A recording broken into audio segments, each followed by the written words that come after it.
1, 2, 3, 1, 2, 3.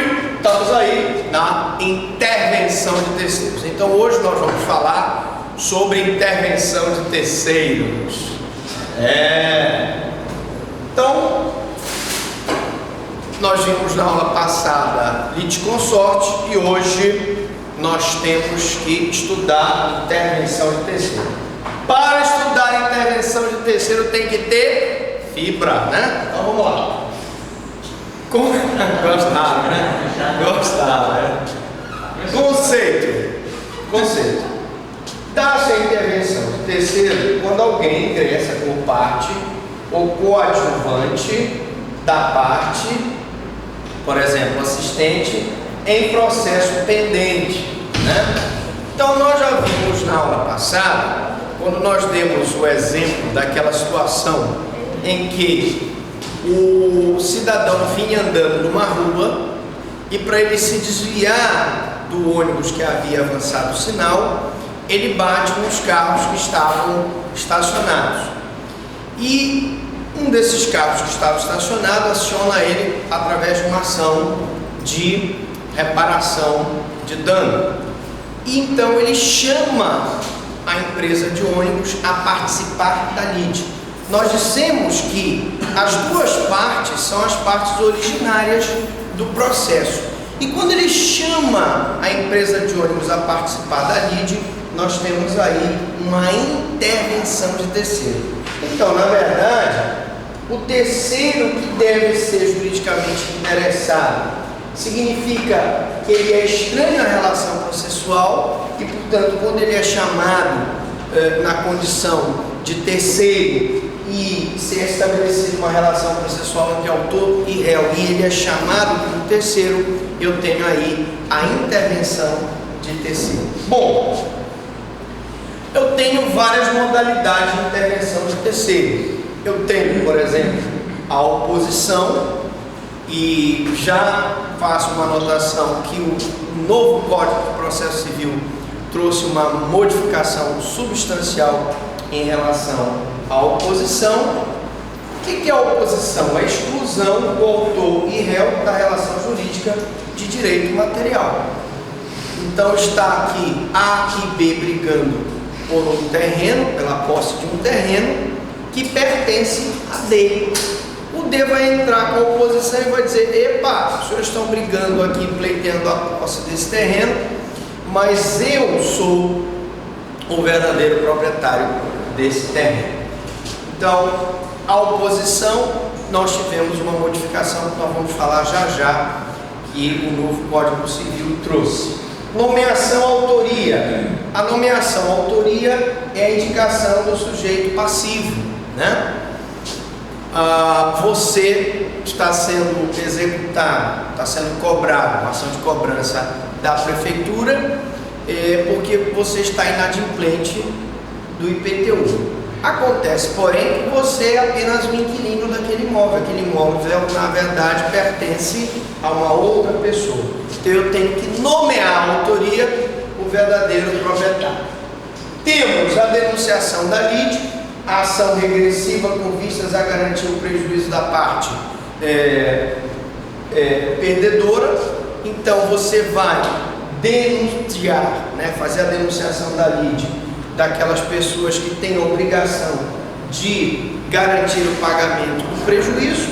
O chamamento ao processo, que visa declarar a responsabilidade dos co-devedores. Você tem, por exemplo, uma sociedade de cota de responsabilidade limitada, um só dos devedores é executado e ele tem o direito de chamar os outros devedores para também cada um pagar a sua cota à parte.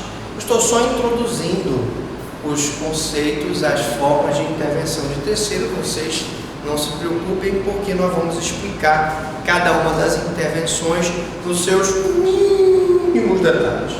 Bom, eu achava que essa extinção de regra seria uma outra ação, ou é a mesma ação? Não, nós estamos só chamando. Tem a declaração de regresso, tu entras, por exemplo, contra o Estado, porque o Estado mandou o motorista levar um caminhão, esse caminhão o motorista estava dirigindo e atropela uma criança. a ação é contra o Estado, mas a necessidade do Estado mandar chamar o motorista, nós vamos ver que não. No final da nossa aula nós vamos ver uma jurisprudência que diz que o Estado paga, porque a responsabilidade do Estado é objetiva, e depois ele tem uma ação regressiva contra o motorista do caminhão. Então a ação regressiva é outra coisa que não tem nada a ver com a intervenção de terceiro na modalidade de denunciação da lide. E finalmente nós temos a assistência, que é o auxílio a uma das partes. Essa assistência é quando você tem interesse que aquela parte, por exemplo, ganhe o litígio e você vai se habilitar naquele processo com o objetivo de auxiliar aquela parte. Essa assistência pode ser simples ou adesiva, quando simplesmente você adere ao processo. É uma pessoa, por exemplo, que está movendo uma ação popular em defesa de um patrimônio histórico, por exemplo, o Palacete Pinho, que vai ser destruído pela prefeitura, você entra com uma ação popular. Aí o teu colega disse, não, é muito interessante essa ação que ele está entrando, eu vou então ser assistente. Vem o outro e entra, vem o outro, e assim eu junto várias pessoas para ser assistente naquela ação popular. Mas eu tenho também a assistência litisconsocial, que é aquela que é chamada qualificada. Porque aí não, aí eu já teria a necessidade de que aquelas pessoas, ou no polo ativo ou no polo passivo, integrassem a relação processual. Bom, mas depois nós vamos falar cada uma delas, vamos explicar bem direitinho, para que você não tenha nenhuma dúvida sobre intervenção de terceiro. Alguns lembretes importantes. Nenhuma modalidade de intervenção, inclusive a assistência, é admitida nos processos da competência do juizado especial. Então, a Lei 9.099/95, que é a Lei do Juizado Especial, por ela exigir uma celeridade, uma rapidez no julgamento dos feitos que estão sobre a competência do juizado especial, ela não admite nenhuma modalidade de intervenção de terceiro. Muito bem. Outro lembrete: no procedimento sumário não serão admissíveis a ação declaratória incidental e a intervenção de terceiros. Primeiro, gente, vamos logo se acostumar. Procedimento sumário, com o novo Código Civil, não vai mais existir o procedimento sumário, né? Nós vamos ter o procedimento comum e o procedimento especial. Então, nada de chamar agora, vou entrar com uma ação ordinária. Não vamos mais usar essas nomenclaturas. Na verdade, eu vou ter o procedimento comum e o procedimento especial. O sumário vai acabar, mas enquanto o sumário não acaba, eu posso dizer para vocês que no procedimento sumário não é admissível a ação declaratória incidental. Professor Franklin, o que é uma ação declaratória incidental? Você, por exemplo, entra com uma ação fundada no contrato, né? Você tem um contrato, você vai executar ela, e ela, na sua defesa, vai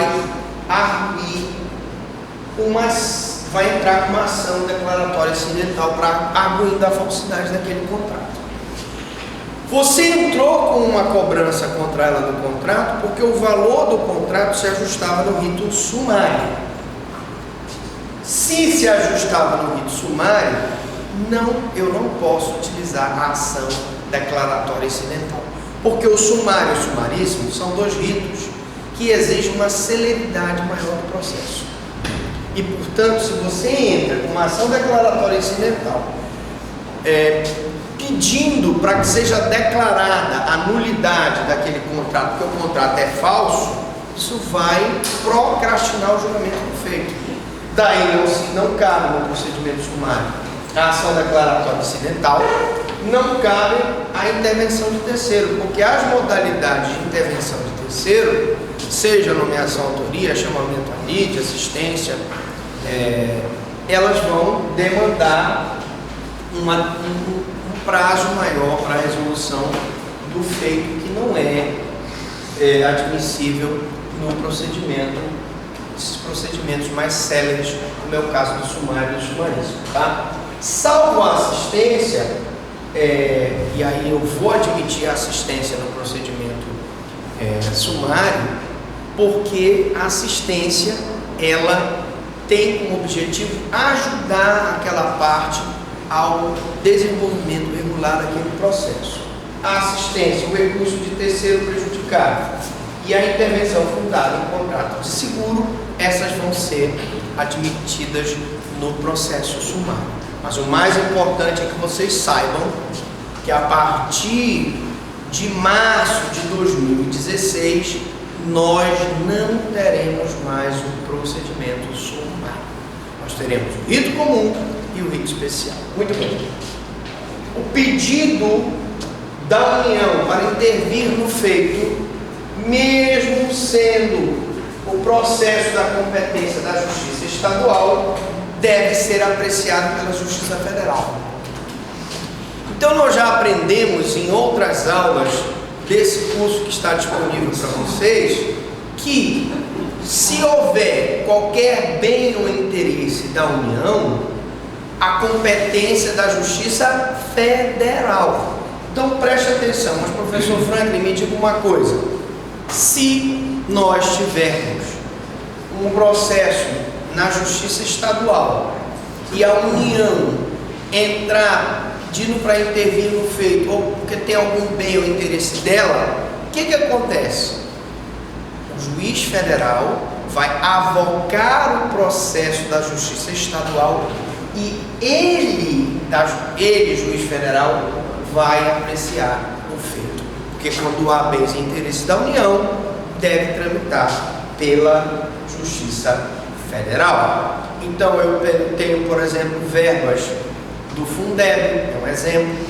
Eu tenho um convênio para a construção de uma ponte, de uma escola, de uma estrada, que envolve a maior parte da verba é da União, e aí então eu vou ter que processar e julgar o feito na Justiça Federal. Nas ações que veiculem pedido de controle concentrado de constitucionalidade, não se admite a intervenção de terceiros. Bom, nós vimos ainda há pouco as formas de intervenção de terceiro, né? E eu queria acrescentar, senhores, me permitam que eu vou passar por aqui, para poder explicar aqui a intervenção. Nós vamos acrescentar a intervenção de terceiros dois itens: o amicus curia, e o 2, nós vamos acrescentar a desconsideração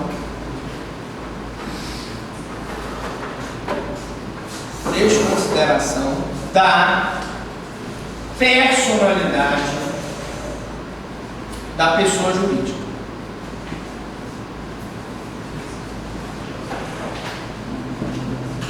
Então, professor, quais foram as modificações que o novo Código de Processo Civil trouxe?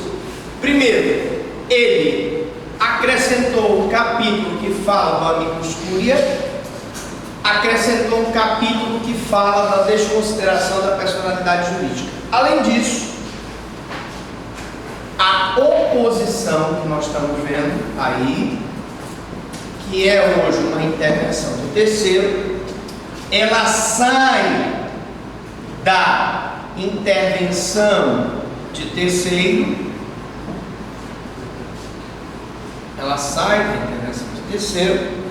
Deixa eu pegar uma canetinha melhor, canetinha preta, ver se funciona melhor. Ela sai da intervenção do terceiro e entra nos procedimentos especiais, junto do embargo de terceiro. Então, estamos contando aqui algumas modificações. Aqui, número 3. E a número 4, professor? A número 4 é que hoje a assistência assistência, tá? Qual foi a modificação em relação à assistência? O assistente pode praticar atos processuais em substituição à parte principal.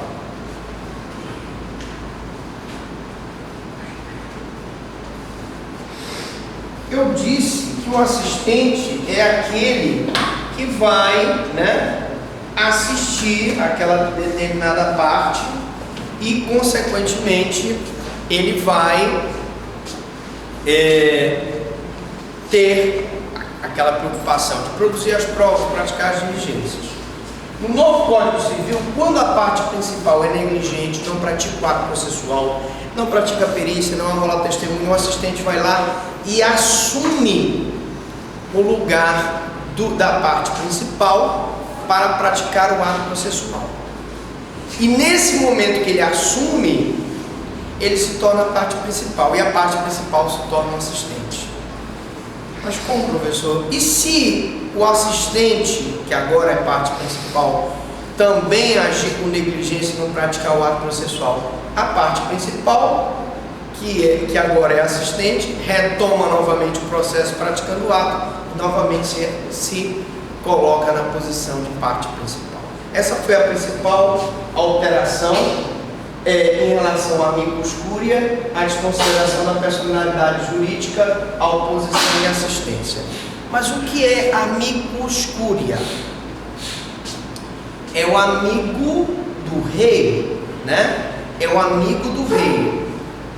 Na sua versão originária, era aquela pessoa que tinha como objetivo aconselhar o rei sobre o que o ato que o rei ia praticar. Se ele ia, por exemplo, declarar guerra contra um país, se ele ia, por exemplo, aumentar os impostos, Na nossa versão abrasileirada do amicus curia, eu vou ler para vocês, peço licença para abrir aqui o nosso Código de Processo Civil comparado.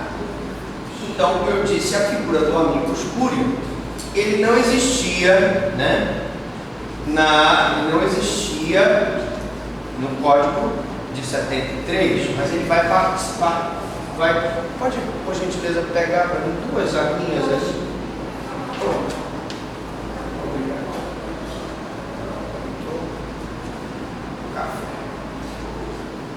Bom, a aula é ao vivo e a cor, não tem corte, então se saiu, sabe se não saiu.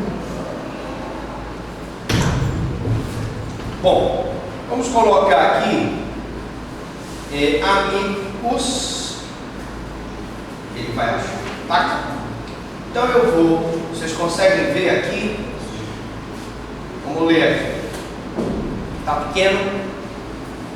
Está muito pequeno? Quer que aumente aqui o negócio?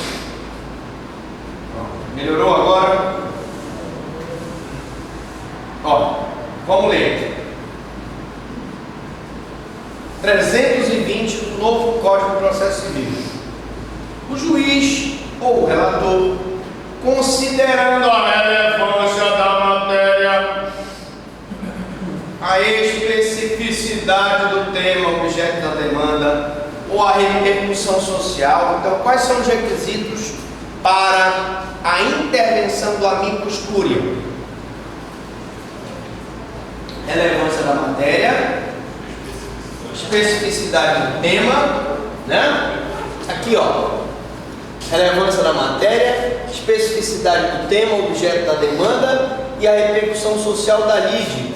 Poderá, por despacho recorrível, de ofício a requerimento das partes, solicitar ou admitir a manifestação de pessoa natural ou alguma entidade especializada no prazo de 10 dias de sua intimação.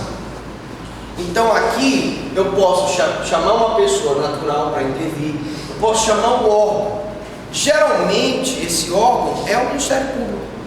Nós estávamos falando no slide de controle da constitucionalidade. E quando eu falei de controle da constitucionalidade, eu disse, nas ações que veiculem pedido de controle concentrado de constitucionalidade, não se admite intervenção de terceiros. Mas o novo Código de Processo Civil, ele vai permitir o amicus curia, ele vai estar no capítulo de intervenção de terceiros, e a gente já faz aqui a ressalvada a intervenção do amicus curia. Então eu não posso, numa ação declaratória de um controle concentrado de constitucionalidade, permitir a intervenção de terceiro. Mas o amicus curia, por exemplo, o Ministério Público, com o amicus curia, ou a OAB, a OAB pode participar, geralmente ela participa, né? Vocês já devem ter visto naquelas questões relevantes que o Supremo julga, por exemplo, o aborto por anencefalia. O Supremo fez uma audiência pública, ouviu médicos, ouviu especialistas, né, que se manifestaram. Esse tipo de amigo da corte é a pessoa, é a parte ou é aquela entidade que vai se manifestar no processo. E essa intervenção de terceiro do amicus curia é permitida no controle concentrado de constitucionalidade. As outras intervenções de terceiro, oposição, assistência não são chamamento ao processo, mas o amicus curia cuja posição processual, terceiro ou mero auxiliar do juízo, é controvertido hoje na doutrina, mas como vocês viram, a partir do advento do novo Código de Processo Civil, já está inclusive legalizado, legitimado, porque já está previsto no texto da lei a intervenção do amicus curia, tá? Então, repetindo, amicus curia significa amigo da corte. Ele tem como objetivo se manifestar em casos relevantes, em caso em que aquele processo tem uma repercussão social. Ele vai dar um parecer, ele vai se manifestar naquele processo para que aquela ação seja julgada de forma mais equânime, mais justa. Esse artigo 220 é da outra questão? Do novo Código de Processo Civil. Tá? Depois a gente volta. Bom, antes de falar da oposição, eu queria falar da desconsideração da personalidade jurídica. Desconsideração, que a gente acha aqui, fica bem bacaninha aqui para vocês, né? Bom, vamos ler aqui, todo mundo está enxergando bem, o pessoal aí no vídeo está enxergando. Ih, rapaz, eu acabei fazendo besteira, saí. Como é ao vivo aqui, não tem como a gente cortar aqui o negócio. Vamos lá. Desconsideração. Bom, desconsideração da personalidade jurídica. Está muito pequeno aqui, será? Está dando para ler aqui? Em caso de abuso da personalidade jurídica, caracterizado na forma da lei, o juiz pode, em qualquer processo ou procedimento, decidir a requerimento da parte ou do Ministério Público, quando lhe couber intervir no processo, que os efeitos de certas e determinadas obrigações sejam estendidos aos bens particulares dos administradores ou dos sócios da pessoa jurídica. Você está aí com a mão no lábio porque você não entendeu nada, claro. Se fosse para eu vir para cá, mandar vocês lerem o código, vocês não iam realmente entender. E eu estou aqui para explicar. Eu vou falar para vocês da desconsideração direta e da desconsideração indireta ou invertida. Seria uma pergunta boa para a prova. Disserte sobre a desconsideração da personalidade jurídica direta e invertida. Mas o que é isso? Vamos explicar. Imaginemos a seguinte situação: os nossos 3 aqui, alunos, montam uma empresa. A empresa está lucrando, é um negócio promissor, ganha muito dinheiro, lucro é muito alto.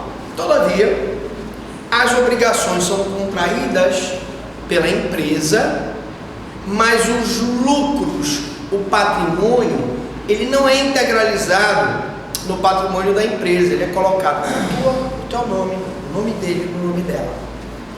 Vocês são sócios ricos de uma empresa extremamente pobre. Um belo dia a empresa começa a não pagar. Você é credor, você vai executar essa empresa. Essa empresa tem bens para pagar a dívida? Não. Mas isso foi feito de propósito, porque os donos, os sócios da empresa criaram a empresa em fraude de execução, tiraram os bens que eram para serem integralizados no patrimônio da empresa e integralizaram o seu nome. Foi o que aconteceu, por exemplo, com a Parmalat, que era uma grande produtora de leite. Não sei se vocês se lembram. Parmalat, quando foram executar a Parmalat, não tinha nada no nome da Parmalat, mas os sócios estavam riquíssimos. Então hoje, para resolver o problema, eu desconsidero a pessoa jurídica da empresa. Com que objetivo, professor Franklin? Para que ele possa receber o dinheiro. Veja, sejam estendidos aos bens particulares dos administradores ou dos sócios.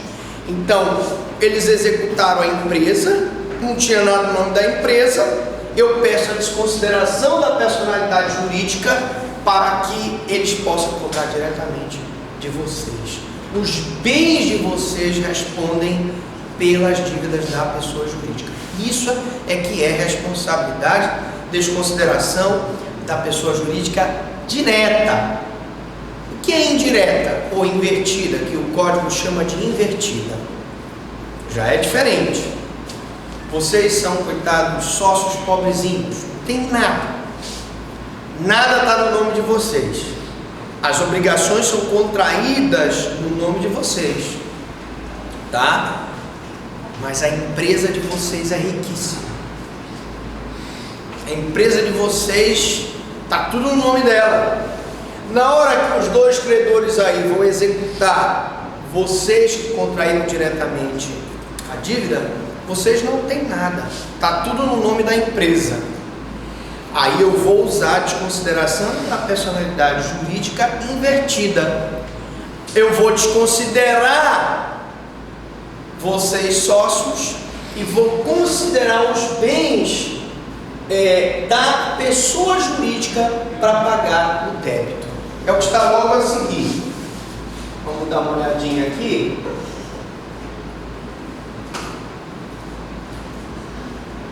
Nesse caso, o devedor é pessoa física, né? Exatamente.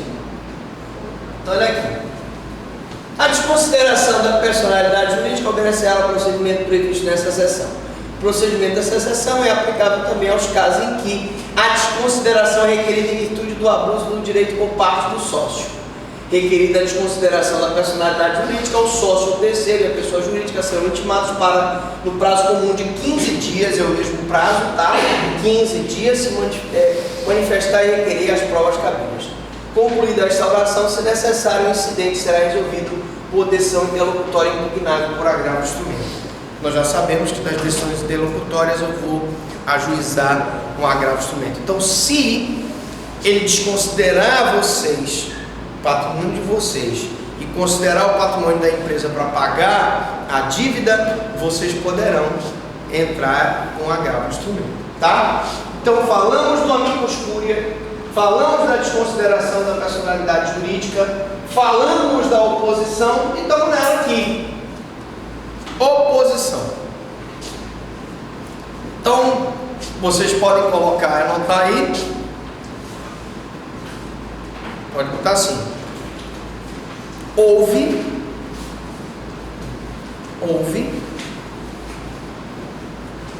E a gente não diz houveram, né? Haver no sentido de existir é impessoal. Então, houve várias modificações na oposição.